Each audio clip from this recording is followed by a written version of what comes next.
Welcome to maths class, and then we have the equation there, the projectile equation, 24 feet. That's what we need. So let's look at the determinant.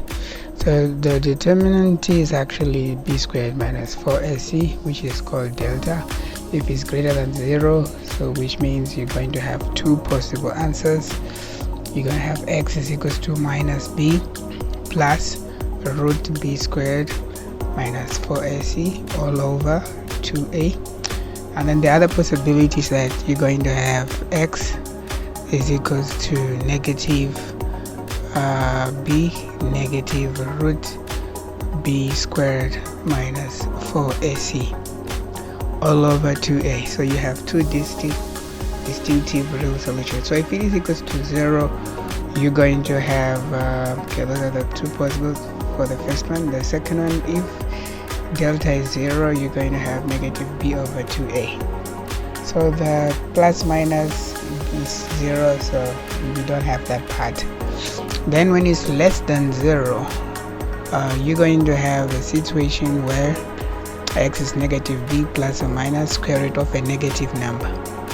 So when you have a negative number there, it means that you're going to have an error, so it's going to be invalid. So when the question is invalid, you're not able to have any solution. So let's look at the first question, which says that when looking at time, so we write the equation. It reaches the height of 24 feet. Right, the equation is going to be negative 16 squared plus vt.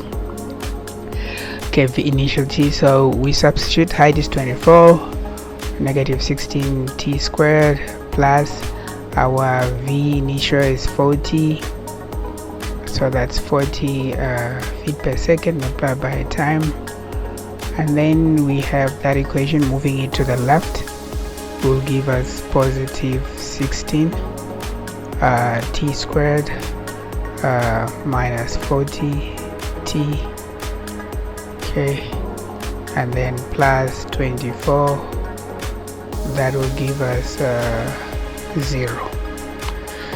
And then we can see that we can divide all the terms by 8, so that's going to be 8 bracket 2 squared minus 5, and then plus 3, because 3 times 8 is 24, is equals to 0. So we're going to multiply that. So we have 6, 2 into 6 3, 3 into 3 1. So 6 is 1 times 6, 6 is also 2 times 3, that's positive 6. And then we divide both sides by 8, and then that will give us 2t squared minus 2t minus 3t plus 3 is equals to 0. So the 8 disappears because we divide both sides by 8. Then we look at the common terms there. We have to make 5, so that's going to be 2t, and then bracket t minus 1, and that is also t minus 1, and then that's going to be negative 3, so that we have the equation above. And then we factor out t minus 1. These are the skills of factorizing. Okay, so if you don't know how to factorize, please look at the video on this channel for factorizing. So that gives us negative 3, so that's negative 3 there. Now we know that from our factorization, then that means t is going to be 1, or t is equals to 3 over 2 seconds. So what this means, feet, so that's seconds. So those are the steps that we took. Step 1, that's the equation. 2, we substitute the height, which is 24. 3, we simplify. 4 actually, 3 and okay. 4, what we do, we have to factorize, so keep on factorizing. 6, factorization again, and 7, that's our final answer. So what this actually means, t is 1 and t is 3 over 2. when it reaches the height 24. So let us say when the ball goes up, remember it's a free body, so when it goes up it's only gravity working on it. When it goes up, it reaches the certain height twice other than the turning point. So at 1 there, so you have A and B. So as it goes up, it will reach the height A there. Coming down, it will reach the same height at a different interval. So the height is reached twice except the turning point. So that's why we have T as 1 and T as 3/2. So the second question, when does it reach a height of 48? So we need to know if a ball will ever reach 48 feet, So according to the equation, we have h is equals to negative 16 t squared plus 40 t. So we substitute there, our height is 48, and then negative t squared plus 40 t, and then we take 16 to the left, that's 16t squared minus 40t, and then 48 is already there, so that's gonna be plus 48 is equals to 0. And once again, we know that we can factor 8 out, so it's gonna 8 bracket 2t minus 5t plus 6. Okay, 6 times 8 is 48. Okay, and then the factor there is 12, so you can just factor 12. 2 into 12 is 6, 2 into 6 3, 3 into 3 1. So you're looking at factors, I don't think we can factorize that, so we divide throughout by 8. We have what we have. We're gonna have 2t squared minus 5t plus 6 is equals to 0, and we know that a is 2, b is negative 5, and then c is 6. We need to know if we ever gonna find the factor there. So delta is b squared minus 4ac. So b squared there is negative 5 squared minus 4 bracket a is 2 and c is 6. So that gives us, using a calculator, that's negative 5 squared minus 4 bracket 2 bracket 6 is negative 23. So delta is negative 23. So going back on the discriminant, which is delta, so we know that it's less than 3, no solution. So we know that the delta there is less than 0, therefore no solution. So the height, the ball never reached 48 feet, the highest is below that, so there's no solution. And then C, what is the greatest height reached by the ball? The greatest height, that means we have to solve for h. H is equal to negative 16t squared plus 40t. And looking at our height, let's rewrite the equation. 16t squared to the left, and then that's gonna be negative 40t, then plus h is equals 0. So what this means that we need the highest point, so there's one solution only. So in one solution we apply the delta possibility, that okay, the maximum height delta should be 0, one real solution. So that means for us to have a solution, our b delta is b squared minus 4ac. That is okay, so a is 16, b is negative 40, and then our c is h. Then from there we have b squared is negative 40 squared negative 4 bracket 16, and c is h is equals to 0. So we have to solve for h, which is the height.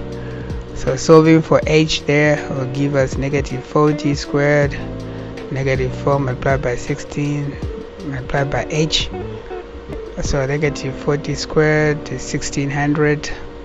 So we have 1600 minus 4 times 16 is 64.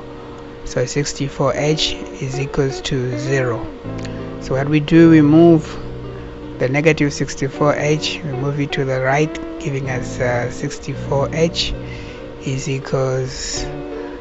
equal to 1600. So dividing both sides by 64, divide by 64, that cancels out. So we have there h is going to be 1600 multiplied by 64. So 16 to 16, 1, 16 to 64, 4, 4 into 4, 1, 4 into 100, 25. So our answer is going to be height as 25 feet. So we're going to have 25 feet. So you can also use a calculator. So use a calculator there. 1600 divided by 64, you get the same answer, 25. But I prefer using it manually if you know the multiplication. Okay, so when does the ball reach the highest point of its path? So we're looking at the highest point. So highest point would mean that we already found is 25 feet. Height is negative 16t squared plus 40t. And then moving highest point is 25. So that's going to be h is 25 there. So h is 25 equals negative 16t squared plus 40t. Okay, plus 40t. So we're gonna move that. So we're gonna have 16t squared and negative 40t, and then plus 25. So that is going to be 0. So we're gonna factor. You can see that the 16 25. So let's try and factor that. So the end point is 16 is 16t squared, can be 4t on the left, and multiply by 4t, that will give us 16t squared. So okay, now 25, the right side will be, we should add to make negative, so it's negative 5, and then negative 5. And then we can see there that we now have 4t minus 5, two of them, so that's squared is equals to 0. So we square root both sides. Squaring both sides gives us 4t minus 5 is equals to 0. So 4t is equals to 5. Divide both sides by 4. T is 5 over 4. So that's our answer. Okay. And the next thing that we do, we're now looking at step 1, step 2. 1 is the equation. 2, we substitute h as 25, and then so if you don't solve C, D, you won't be able to solve it because you need to know the highest point first. Now E, when does the ball hit the ground? Hitting the ground, once again it will hit the ground twice, when it departs and when it comes back to the ground. So that means we always start with the equation. So h is negative 16t squared, and then plus 4t, plus 40t, and then h should be 0, so it's gonna be 0 there. Since the ground level is 0, it's t squared plus 40t, and then we take to the negative side, it's gonna be positive 16t squared negative 40, t is equals to 0. And then from there we know that we can divide by 8, but we still have t in both terms, so which means we can take 80. So it's going to be 80 bracket to 2t minus 5. Okay, minus 5. So we know that that's going to mean that 80 is equals to 0, or we have 2t is equals to 5. Okay, so or 2t minus 5 is equals to 0, so t is 0 over 8 gives us 0, and then t is going to be 5 over 2. So that's our answer. Yeah, I think it reaches to the end of the problem. Thank you so much for watching, and don't forget to follow or subscribe. And this is your tutor Black Adam. So these are the steps that we take. 1, equation. 2, substitute h for 0, and then yeah, that's 2. 3, we reposition the equation, and then the 4th step would be factor 80 from the equation, and then I'll find the answer. Thank you for watching. Don't forget to follow or subscribe.